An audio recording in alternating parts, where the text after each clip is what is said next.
사랑하는 은혜선교회 성도 여러분들 안녕하십니까? 김광훈 목사입니다.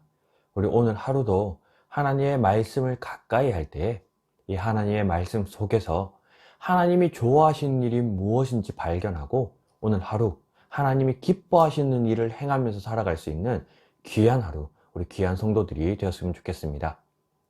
이 시간 함께 살펴볼 하나님의 말씀은 마태복음 26장 1절에서 16절까지의 말씀입니다. 우리가 이번 주간은 고난주간으로 지키고 있습니다. 예수 그리스도께서 우리를 대신하여 우리가 받아야 할 그 고난과 채찍과 모욕과 죽음을 대신 지신 것을 우리가 기억하면서 우리가 이번 한 주만은 더욱 평소보다 경건하게 살아가게 힘쓰고 또 이 말씀을 더욱더 가까이 함으로 예수 그리스도가 우리를 대신하여 고난당하심을 잊지 않고 기억하며 살아갈 수 있는 그런 하루, 그런 귀한 한 주간이 되었으면 좋겠습니다. 그래서 오늘 이 고난주간을 기억하면서 먼저 첫 번째 이 월요일에는요, 예수님께서 자신이 죽으실 것을 미리 제자들에게 알려주고 계십니다. 오늘 1절 말씀입니다.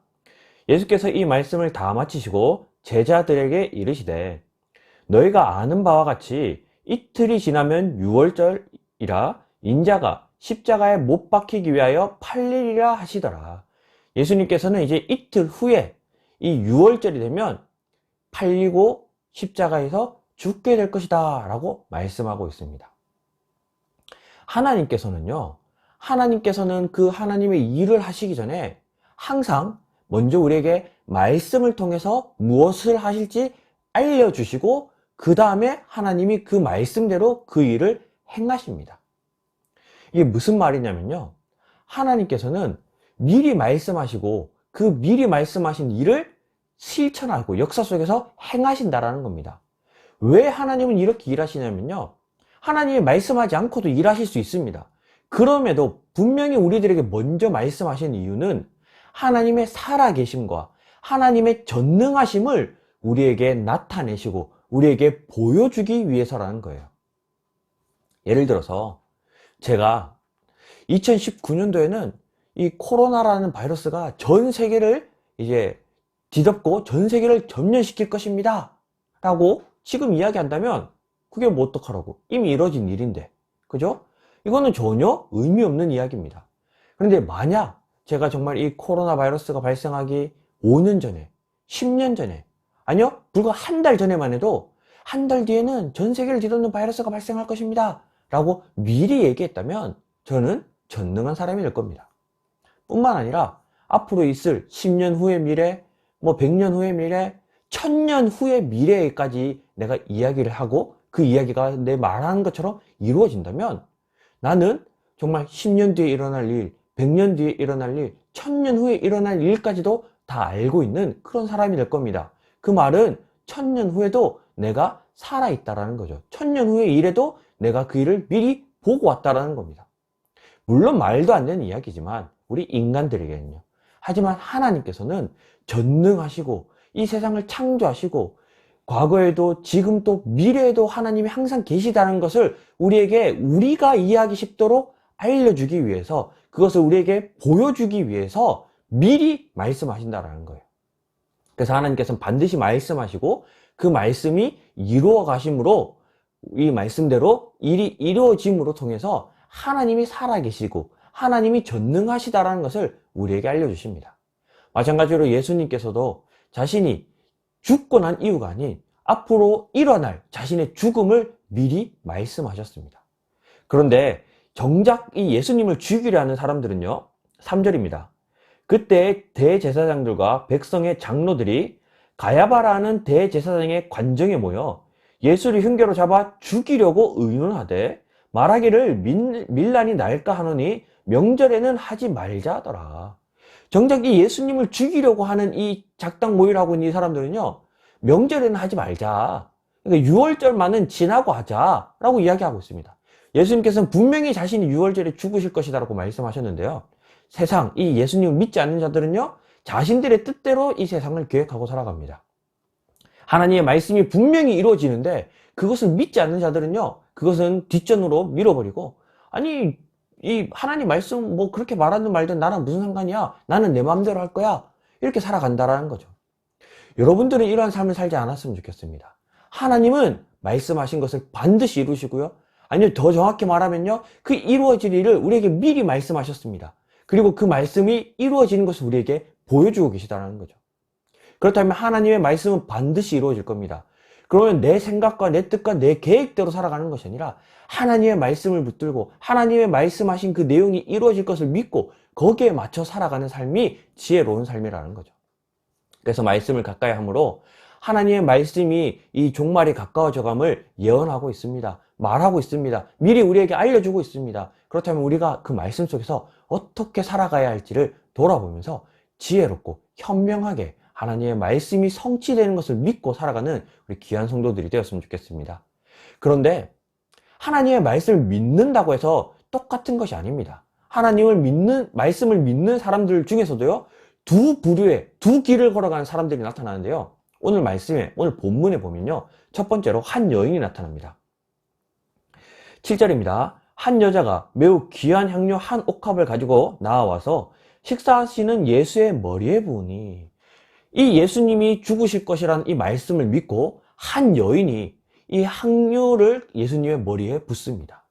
그러자 제자들이 막 분개하죠. 뭐 하는 짓이냐? 이게 무슨 미련한 짓이냐? 막 이렇게 제자들이 분노하자 예수님께서 10절에 예수께서 아시고 그들에게 이르시되 너희가 어찌하여 이 여자를 괴롭게 하느냐? 그가 내게 좋은 일을 하였느니라 라고 이 여인이 하는 일을 칭찬하십니다. 이 여인은 예수님이 말씀대로 이틀 뒤에 죽으신다라는 그 말씀을 믿고 예수님이 죽으시기 전에 이 여인은 어떻게 해야 이 예수님에게 자기의 마음을 드릴 수 있을까? 어떻게 해야 예수님이 좋은 일을 내가 예수님께 해드릴 수 있을까? 그 간절한 마음으로 이 향료 한 옥합을 예수님에게 부으셨습니다. 그래서 예수님은 이 여인의 행동을 예수님 스스로 나에게 좋은 일을 하고 있다라고 칭찬하신다라는 거죠. 그런데 반대로요, 이 예수님이 이틀 뒤에 죽으신다는 사실을 믿고 이 예수님의 제자 중 한 사람, 14절입니다. 그때 12 중에 하나인 가룟 유다라 하는 자가 대제사장들에게 가서 말하되 내가 예수를 너에게 넘겨주리니 얼마나 주려 하느냐 하니 그들이 은 30을 달아주거늘. 예수님이 이틀 뒤에 죽게 된답니다. 이 사실을 들은 이 가룟 유다는요, 예수님이 죽기 전에 내가 이 예수님을 통해서 할 수 있는 게 더 뭐가 있을까? 이 예수님을 내가 팔아버리자. 그래서 그 예수님을 은 30에 팔아버린다는 거죠.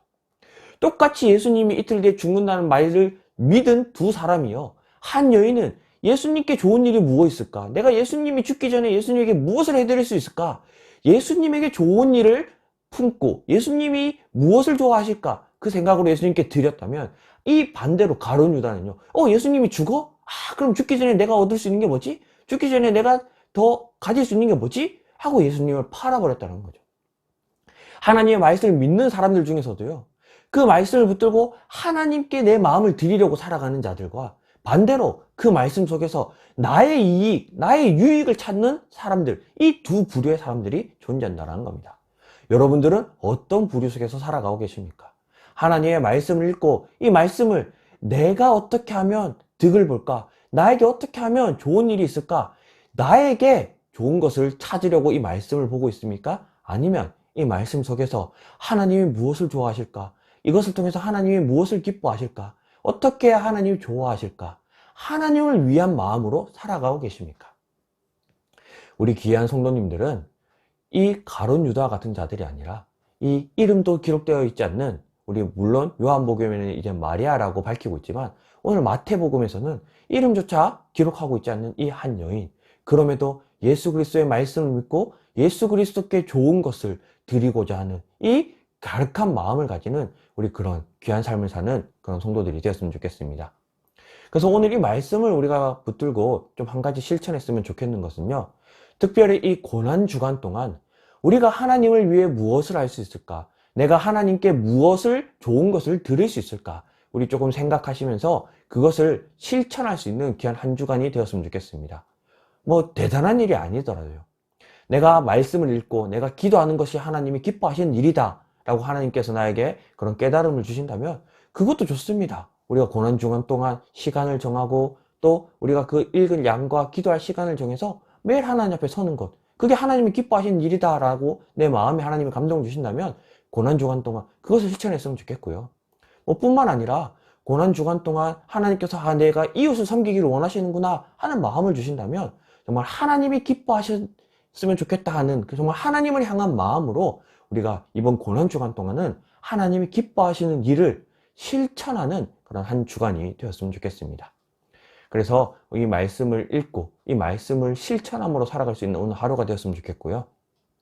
오늘 하루를 시작하기 전에 이 말씀을 기억하면서 두 가지를 함께 기도했으면 좋겠습니다. 첫 번째는 우리를 대신하여 십자가에 달리신 그 예수 그리스도의 고난을 묵상하며 기억하며 오늘 하루 우리가 더욱더 경건한 하루를 살아낼 수 있도록 우리 말씀을 기억하면서 자기 자신을 위해 기도했으면 좋겠고요. 두 번째는 우리 이웃들을 위해서 기도했으면 좋겠습니다. 정말 예수 그리스도가 우리를 대신해 죽으셨는데 그 사실을 알지 못하고 이 대제사장들과 서기관들처럼 그냥 자신들의 뜻대로 살아가고 있는, 하나님의 말씀이 이루어져 가고 있는 이 세상의 역사의 흐름을 알지 못하고 그냥 하나님의 말씀과는 상관없이 그냥 자신들의 뜻대로 살아가다가 계속해서 그릇된 길을 걸어가고 있는 우리 이웃들을 기억하면서 정말 그들이 하나님께 속히 돌아올 수 있도록 우리가 그들을 위해서도 이 시간 함께 기도했으면 좋겠습니다. 우리 자기 자신과 이웃들을 위해 이 시간 다 같이 한번 기도하도록 하겠습니다. 기도하겠습니다. 사랑하는 하나님, 감사합니다.